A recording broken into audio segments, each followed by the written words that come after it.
Well, hey guys, welcome back to Indian Creek. This is spring of 2021, and if you guys remember this farm, I've been talking about it now for about a year and a half. I purchased this farm in December of 2020, and it's a beautiful 120 acre farm that was once in a typical row crop. It was part of a larger family farm, and then it was sold off and it was used as a recreational hunting property, but it had not been improved. So I bought this property using a program called a 1031 exchange. We've talked about it a little bit, and I proceeded to start to transform this into a Garden of Eden. So I'm going to take you through this property today. Indian Creek, this is my personal farm, and I'm giving you updates as we go. And we're going to talk about all the management projects that I'm doing. So stick around. I hope you enjoy my own personal farm here in Polk County, Wisconsin, Indian Creek, on today's episode of The American Landman.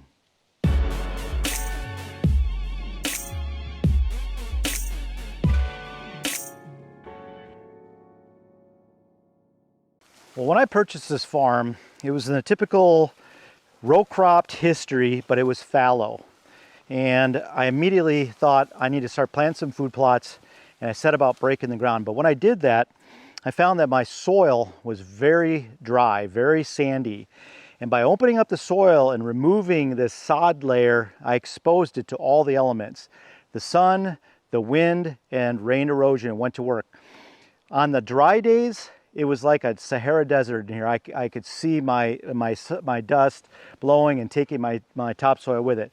On the wet days, it was really wet. Because of that sand, it would suck up all that moisture, but I never could retain it.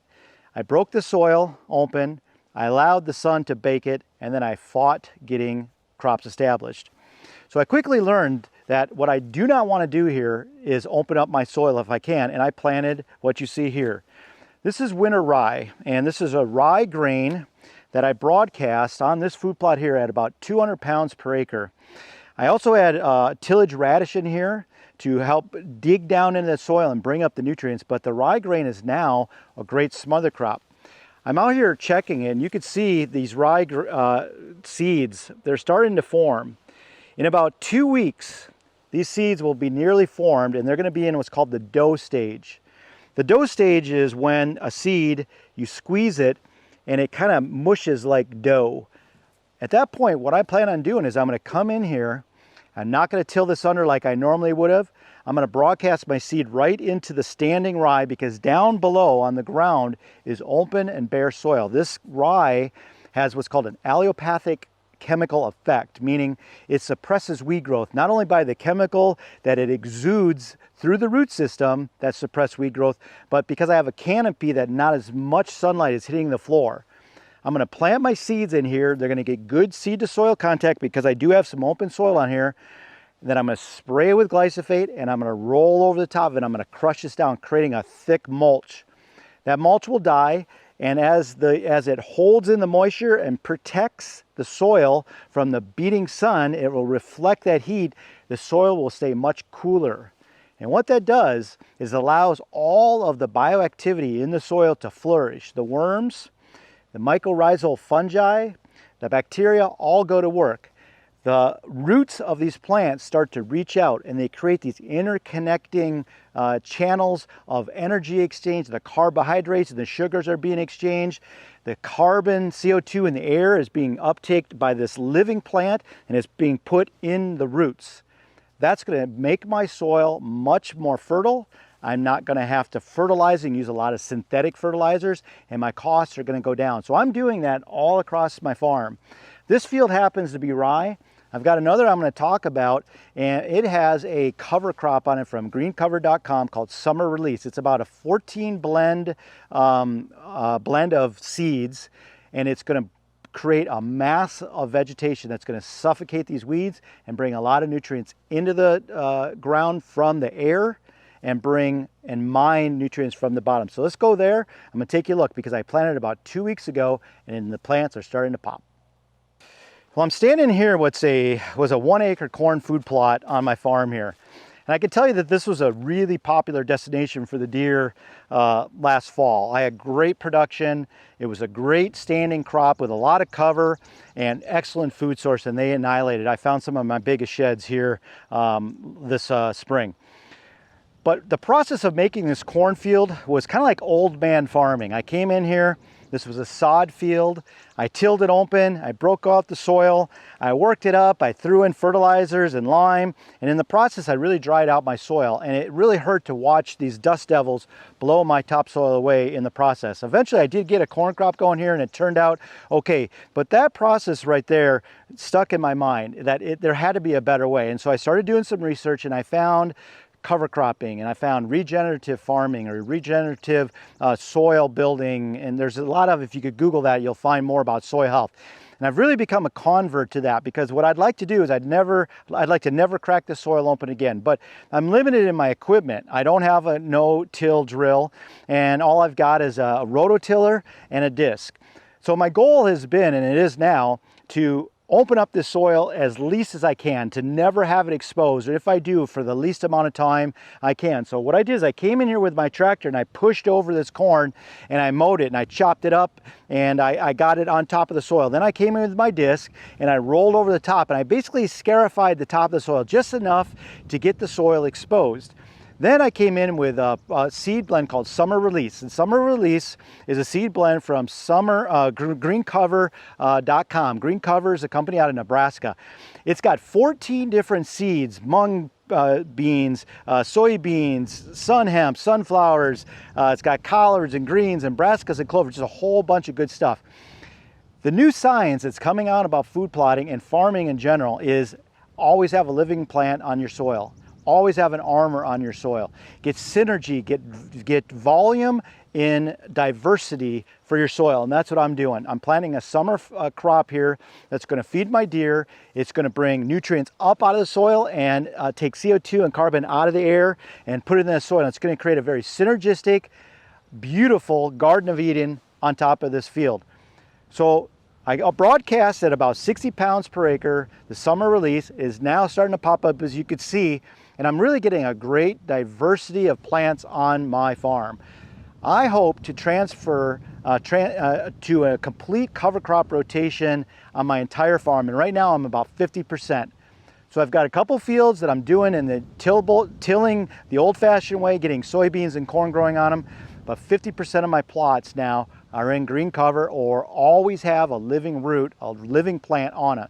And that's my goal. So over the next 3-4 years, I hope to get out of tilling, have cover crops, have minimal soil disturbance, and improve my soil. So I broadcast the seeds here about 10-15 days ago, and you could see the plants popping up. Now, I don't know what each one of these plants are, but there's a variety of different plants on here, and they're starting to pop up, and I'm starting to see the results show through. We've got some great soil temperatures, we had some timely rains, and hopefully this field is going to be a fantastic green cover crop.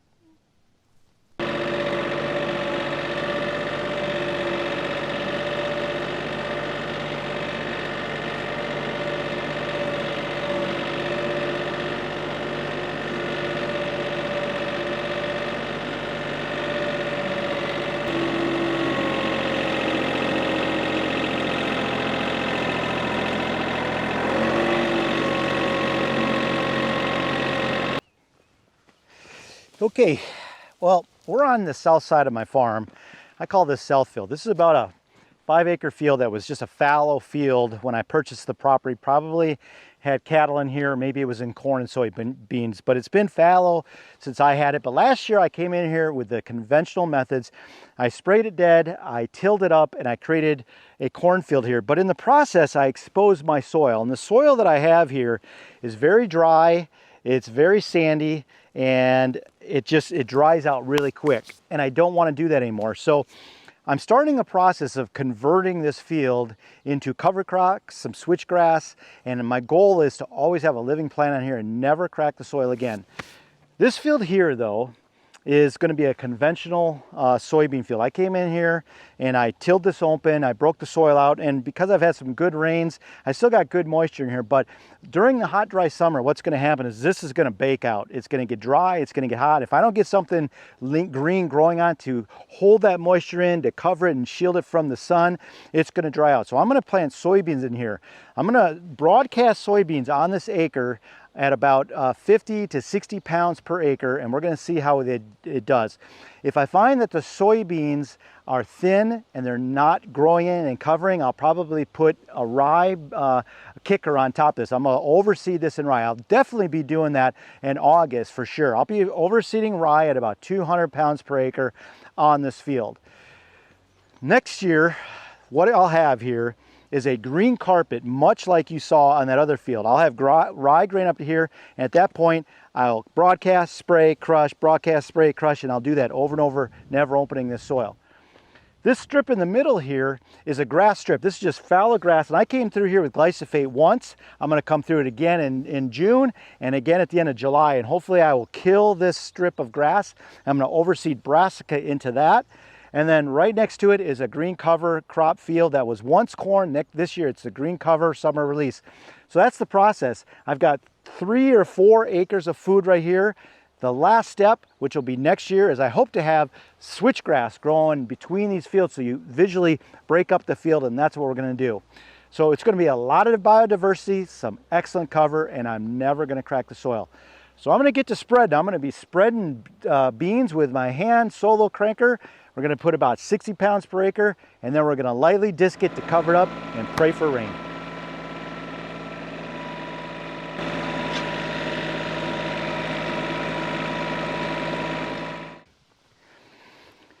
Now this here is the beginnings of a blocking screening that I'm planning.